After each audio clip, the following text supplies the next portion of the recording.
श्री नर्मदे हर। सभी भक्तजनों को प्रातः की नर्मदे हर। जय श्री राम।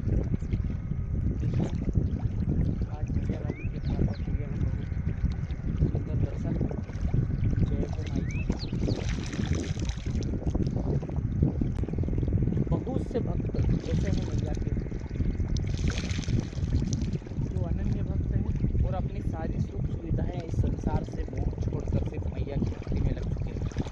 तो ऐसे ही आज हम आपको एक और भक्त से मिलाएंगे माता जी के, जो गोवा से आए हैं और परिक्रमा कर रहे हैं, हमारे यहाँ भी रुके हुए हैं और उनको यह बहुत अच्छी जगह लगी तो बोले 7-8 रोज़ रुकेंगे, एक हफ्ते के समथिंग। और गोवा से हैं और उनका आप स्वभाव देखिए, उनकी भाषा सुनिए, मैया के प्रति उनकी भक्ति और लगन देखिए कितनी प्यारी है। लोग भजन भक्ति में अगर इधर रहते हैं, भक्ति में, तो गोवा जाकर भूल जाते हैं, लेकिन वो गोवा जैसी जगह में, जो हमारे भारत के कहीं फेमस पर्यटकों में से एक जगह है जहाँ हर तरह की सुख सुविधाएं और हर किसी की इच्छा होती है कि वहाँ पर जाएं, तो वहाँ जाकर ऐसे माहौल में जब कोई भजन भक्ति भूल सकता है और वहाँ से निकलकर इतने बड़े आए हैं और इतनी प्यारी भक्ति करते हैं मैया की। और आपको बता दें कि ये उनकी पहली परिक्रमा नहीं है, यह उनकी चौथी परिक्रमा है। बताइए, बहुत अच्छा लगा मुझे तो उनके बारे में जान के, सुन के। तो आपको भी आज मिलवाता हूँ और उनसे कुछ जीवन के बारे में, मैया से जो भक्ति है उसके बारे में, कैसे परिक्रमा स्टार्ट हुई सभी पूछते हैं। माता रानी को बहुत शुभ दर्शन करके आगे बढ़ते हैं। नर्मदे हर। हर नर्मदे हर, नर्मदे हर। महाराज जी, सबसे पहले आपके चरणों में प्रणाम। प्रणाम प्रणाम प्रणाम महाराज जी। नर्मदे। नर्मदे हर। महाराज जी, सबसे पहले तो आप कहाँ से हैं, आपका परिचय और नाम? मेरा नाम है नवनाथ। नवनाथ जी। और मैं हूँ गोवा से। प्रॉपर गोवा से? प्रॉपर गोवा से हूँ। प्रथम आपके मन में कैसे और कब आया कि मैया की परिक्रमा करनी चाहिए? गोवा में तो मैया का ऐसा कुछ अस्तित्व नहीं, फिर भी आपके मन में कैसे आया? वो क्या हुआ, गोवा में अस्तित्व नहीं है, बात सही है। अभी मैया का प्रचार प्रसार बहुत कम है वहाँ पे। लेकिन 15 साल पहले हमारे गोवा में एक भागवत कथाकार आए थे। 15 साल पहले? 15 साल पहले। तो भागवत कथा कर रहे थे, तो उन्होंने नर्मदा के बारे में मुझे बताया कि यहाँ पे नर्मदा जी का अगर परिक्रमा कोई भी कर लेता है तो आपका जीवन बहुत ही धन्य हो जाएगा और हर एक आदमी को नर्मदा परिक्रमा करनी चाहिए। और उनका महत्व नर्मदा पुराण में लिखा हुआ है, ऐसे उन्होंने बोला। और जो आदमी नर्मदा की परिक्रमा करता है उसको मोक्ष की प्राप्ति होती है, ऐसा बोला। तो मेरे मन में बहुत ये हो गया कि क्या है नर्मदा। तो मैं सोचने लग गया कि बहुत दिन तक मुझे बहुत ये हुआ। मैं पंडित जी से मिला भागवत कथा ख़त्म होने के बाद जी। तो पंडित जी से मैंने पूछा कि आप मुझे नर्मदा जी के बारे में बताओ। तो पंडित जी बोले ठीक है, मैं बता तो दूंगा आपको, लेकिन सच बात कहूँ तो मैंने भी नर्मदा परिक्रमा नहीं किया है।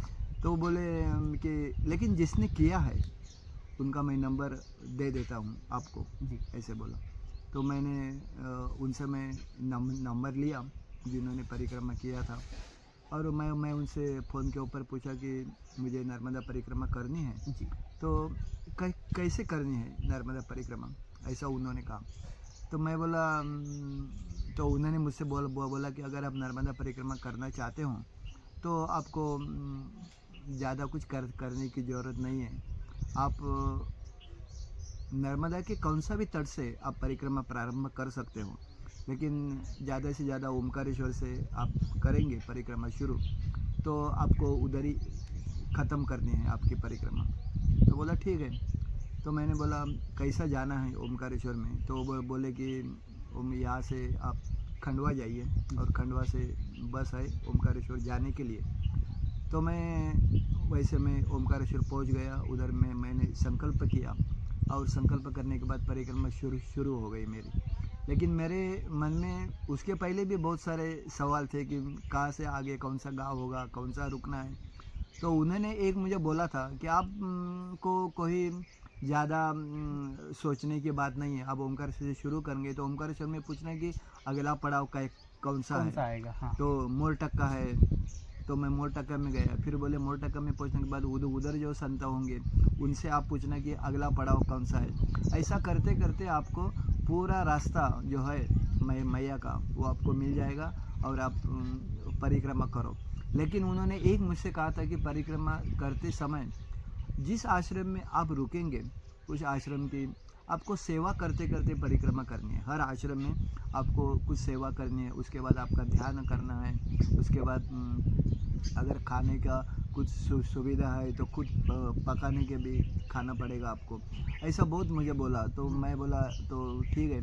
तो उन्होंने जो मुझे बोला था उसके उनकी जो प्रतिक्रिया थी मेरे प्रति, तो वो सब मैंने कि हर आश्रम में मैं गया, उधर में सेवा ही किया जो मेरे से बनती है सेवा, झाड़ू मारना या आश्रम की साफ़ सफाई करना, अगर कोई परिक्रमा से आए तो उनकी भी थोड़ी सी सेवा करना। ऐसा करते करते मैंने परिक्रमा 2020 में मैंने परिक्रमा किया।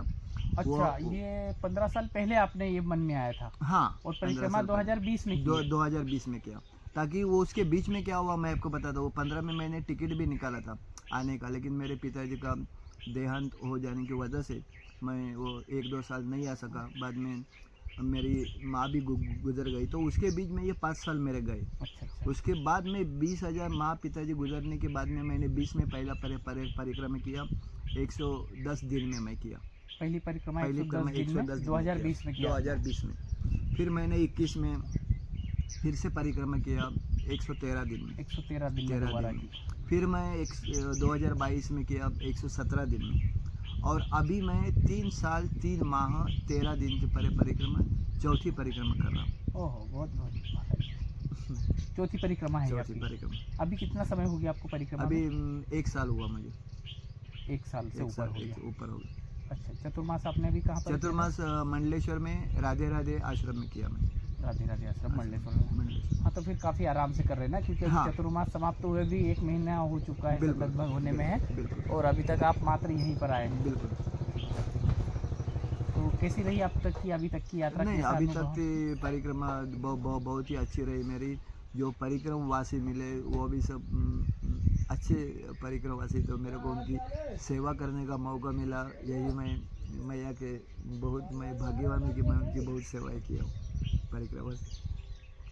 आपने आपकी चौथी परिक्रमा है, तो काफ़ी आपको तो अनुभव हो ही चुका है। बिल्कुल। तो परिक्रमा में किस तरह का आपको कुछ अनुभव महसूस हुआ, किस तरह का कुछ देखने को मिला? हाँ, क्या आप मैसेज छोड़ेंगे भक्तों के लिए? एक मैं ये आपको कहना चाहता हूँ कि मैया हर पल में हर परिक्रमवासियों के साथ होती है। सिर्फ उसको पहचानना और देखना यही अपनी बहुत बड़ी साधना होती है। मैया पे एक छोटा सा एक मैया का किस्सा मैं आपको बताना चाहता हूँ, जो लोहारा में मेरे साथ में हुआ। लोहारा में मैं जब गया तो मैया के तट के ऊपर था, मैं एक आश्रम में रुका था मैं उधर। तो मेरे साथ में एक श्रीवास्तव जी करके एक थे, वो साइकिल से परिक्रमा कर रहे थे। तो वो मेरे से पहले ही रुके थे वहाँ पे लोहारा में। तो मैं जब आश्रम में गया तो उन्होंने मुझे देखा और बोला आइए महाराज जी बैठिए। तो मैं बैठा, उनके साथ में मैंने आसन भी लगाया। लेकिन परिक्रमा में इस साल जो मुझे एक थाली चाहिए या एक गिलास और एक लोटा, ये मैं घर से लेके नहीं आया, मैं भूल गया था। तो उधर जब मेरा फलाहार तैयार हो गया तो मैं माताजी ने बोला चलो फलियार आप ले लो करके। तो मैं फलियार लिया, फिर मैं मेरे आसन पे आया। तो उधर मेरे आसन के ऊपर एक थाली, एक कटोरा और एक गिलास रखा हुआ था। तो मैं श्रीवास्तव जी से बोला कि ये आपका है तो आपके बैग में रखो। तो श्रीवास्तव जी बोले नहीं, यहाँ पे एक माताजी आई थी, उन्होंने बोला कि इन महाराज के पास एक थाली, कटोरी और गिलास नहीं है, तो यह उनको दे दो करके। तो मैं एकदम आश्चर्यचकित हुआ कि अच्छा, माताजी को कैसे पता? कौन माताजी यहाँ पे आई थी। अच्छा, इससे पहले आपने ये बात शेयर की थी क्या? हाँ, इसके पहले भी मैंने शेयर किया था। नहीं, हाँ, आपको ये लोटा थाली मैया जी से मिलने के पहले आपने बताया था कि मेरे पास नहीं है किसी को? नहीं, मैं किसी को नहीं बताया। किसी को नहीं बताया? नहीं, आपके मन में ही था? हाँ, मेरे मन में ही था कि मेरे पास नहीं है, मैं बड़वानी में आके खरीदने वाला था मैं। अच्छा। तो बाद में वो श्रीवास्तव जी बोले एक माताजी आई थी। तो मैंने भी ऊपर देखा, नहीं, उन्होंने ऐसा दरवाजे पे खड़ी थी, सफ़ेद वस्त्र पहने हुई थी, तो दिया। बाद में श्रीवास्तव जी ने थोड़े दरवाजे के बाहर जाके देखा भी कि कोई माताजी है करके, उन्होंने 2-3 वो दूर तक गए, देखा बैटरी से, तो वहाँ पे कोई भी नहीं था। शाम का टाइम था? नहीं, 7:30-8 बजे का टाइमिंग था वो। तो बाद में हम वो श्रीवास्तव जी बोलने लगे कि महाराज जी अभी आपके साथ आपकी परिक्रमा देखो, ऐसा अनुभव हमें हो गया है, तो आप बहुत भाग्यशाली है कि आपको यह सब मिला, इसको संभाल के रखो। तो अभी भी मेरे बैग में वो थाली, वो गिलास, वो कटोरा अभी भी है मेरे साथ। अच्छा, उसी से कर, ये इसी परिक्रमा की बात है? इसी परिक्रमा की बात है। अच्छा अच्छा, ये कौन सी जगह पे हुआ? ये लोहारा में। ये कहाँ पर? ये बड़वानी के पीछे। बड़वानी का अपने एमपी में ही है? हाँ, एमपी में। तो ये अनुभव आपके साथ बहुत अच्छा हुआ? बहुत ही बोलेगा तो मेरे को लगता है कि ये मेरी चौथी 3 परिक्रमा में तो माता हमेशा साथ होती है, लेकिन चौथी परिक्रमा में माता जी ने ऐसा कुछ मेरे को दिया कि मैं कभी भूल ही नहीं सकते। आपकी यात्रा सही है, बहुत है। अच्छा महाराज जी, अभी मैंने देखा कि आप सिर्फ फलियारी कर रहे हैं। बिल्कुल। तो एक खिचड़ी या फिर? बिल्कुल, खिचड़ी मोरदन जो भी उपवास का तो एक ही टाइम करते हैं? हाँ, एक ही टाइम करता हूँ। अच्छा, ये परिक्रमा आपने स्टार्ट की तभी से कर रहे हैं? हाँ, जब से कर रहा हूँ मैं। हाँ। तो महाराज जी, संभव हो पाया कि आपको हर आश्रम पर ये सुविधा मिली या कहीं नहीं मिला? कभी कभी हर आश्रम में ऐसा होता नहीं, जहाँ भी कोई सुविधा नहीं होती है, तो उस टाइम में कुछ मेरे पास मेरे कुछ फल या किसी ने रास्ते में दिए हुए फल, वो भी मैं खा के वो दिन निकाल लेता हूँ मैं। लेकिन मैया ने आज तक कभी कमी नहीं होने दिया एक साल में, कि जो भी फलार मिलते ही चले गए, हर दम हर कदम पे मैया आपको साथ देती है। हाँ, ये तो मैंने भी सुना है, जितने परिक्रमा होते हैं सभी बोलते हैं मैया पल पल साथ होती है। बिल्कुल। जैसे इधर तो आप अभी होके आए झाड़ी से, कितनी घनी झाड़ी है। बिल्कुल। तो बताते हैं कि उधर तो रास्ता भी भटक जाते, कोई रहता नहीं, लेकिन अचानक से न जाने कहाँ से कोई आ जाता है, रास्ता बता देता है। बिल्कुल, जब आप जहाँ बिल्कुल सही है महाराज जी, कि जब नर्मदे हर करके जब आवाज़ देते हैं, तो कहीं ना कहीं से भी आपको रास्ता दिखाने वाला, वो शूलपानी का जंगल हो, चाहे लक्करकोट की जादी हो, कुछ भी हो, आपको हर टाइम में मैया आपको साथ देती है, ऐसा मेरा मानना है। मैं हर परिक्रमा वासियों को मैं ये बोलना चाहता हूँ, अगर आप श्रद्धा से और आपकी साधना अगर उतनी यह है, तो आपको कोई दिक्कत नहीं आएगी परिक्रमा में। आप भूखे भी नहीं रहेंगे, सब कुछ मैया आपको देती है, आपको कुछ करने की जरूरत माई पर भरोसा होना, बस मैया पर भरोसा होना, और आपकी साधना, माई के प्रति प्रेम, माई के प्रति लगाव, ये सब होना चाहिए, मैं ऐसा मानता हूँ। देखिए, वो तो मैया का तो साक्षात स्वरूप है हमारे सामने। बिल्कुल। इसीलिए बोलते हैं, मानो तो गंगा, माने तो बहता पानी, तो वही है। उसका एक एक कंकड़ जब शंकर है, बिल्कुल बिल्कुल, उनके तो दर्शन मात्र से पापों का नाश हो जाता है। तो आप तो इतनी बड़ी सेवा कर रहे हैं, परिक्रमा कर रहे हैं, तो निश्चित ही सबका उद्धार होना ही है। बिल्कुल। तो हमारे जो बहुत सारे मैया के भगत जी है, वो पूछते रहते हैं कि परिक्रमा करें तो कैसी सुविधा है, क्या अनुभव। तो मैंने बोला महाराज जी, अभी तक तो मैंने भी नहीं किए। हाँ। लेकिन आप थोड़ा सा बताएं कि परिक्रमा करने में क्या आपको अनुभव, कैसे करें, क्या अगर कोई करना चाहे तो? देखो, अगर कोई करना चाहे परिक्रमा, तो मैं तो बोलूँ कि मैं खाली एमपी के लोगों के बारे में नहीं बोलता हूँ, मैं हर देश से, जो भी हर स्टेट से जो परिक्रमा से आते हैं, हर 4 साल में मैंने देखा कि कहाँ से परिक्रमा आते हैं यहाँ पे। मैं ये सब परिक्रमावासियों को मैं बोलना चाहता हूँ कि आपको सिर्फ मैया के ऊपर भरोसा रख के आपको चलना है। सुविधा तो आपको बहुत ही है, नहीं ऐसे नहीं, लेकिन मैया, आप श्रद्धा से मैया के ऊपर विश्वास रख के अगर आप चलेंगे, और इतना विश्वास होना चाहिए कि मेरा कुछ भी हो जाए, मैया मेरे साथ में है, तो मेरे को किसी की जरूरत नहीं। आप अकेले भी आप चलेंगे तो भी आपकी परिक्रमा, आपके साथ मैया हमेशा होगी। और ये सब कुछ जो है, वो सभी आपको मैया के प्रति आप लगाव रख के चलो, आपकी परिक्रमा एकदम निर्विघ्नपणे पूरी हो जाए। हर परिक्रमा वासियों के प्रति प्रेम रखो, और हर परिक्रमा वासियों को यही बोलो कि आप जो भी परिक्रमा करेंगे, आप मैया के भरोसे चलोगे, आपकी परिक्रमा पूरी होगी, ऐसा मेरा पूरा विश्वास है। धन्यवाद नर्मदे हर, बहुत ही अच्छी जानकारी आपके द्वारा मिली हमारे भक्तों को। तो आप जो भी भैया हमारा वीडियो देख रहे हैं, मैया रानी की कृपा आप पर बनी रहे। जो भी आपको अनुभव मिला, आप परिक्रमा करना चाहते हैं, तो यह वीडियो ज़रूर देखें, समझे, सुने कि क्या क्या महाराज जी का अनुभव शेयर हुआ है, कैसा तो देखिए महाराज जी ने अपना अनुभव हमारे साथ शेयर किया, कैसे मैया जी ने खुद एक माँ के रूप में आकर महाराज जी की मदद की, कैसे उन्हें आशीर्वाद के रूप में एक कटोरा, थाली और एक गिलास दिया, जो आज भी उनके पास सुरक्षित रखा हुआ है। वो आश्रम पर है, महाराज जी इधर आए हुए, वरना वो भी अभी आपको दिखाते हैं।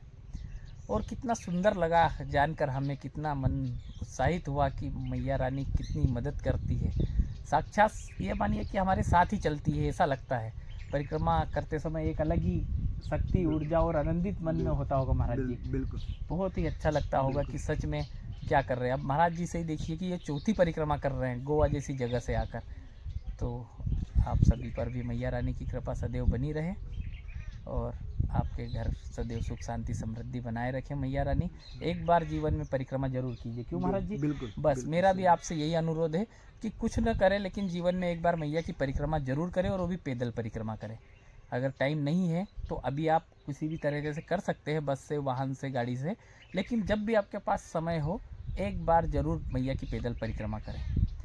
नर्मदे हर, नर्मदा मैया की जय, भोलेनाथ भगवान की जय। मात श्री नर्मदे हर, मात गंगे हर, जटा शंकरे हर, नमो पार्वती पते हर हर महादेव।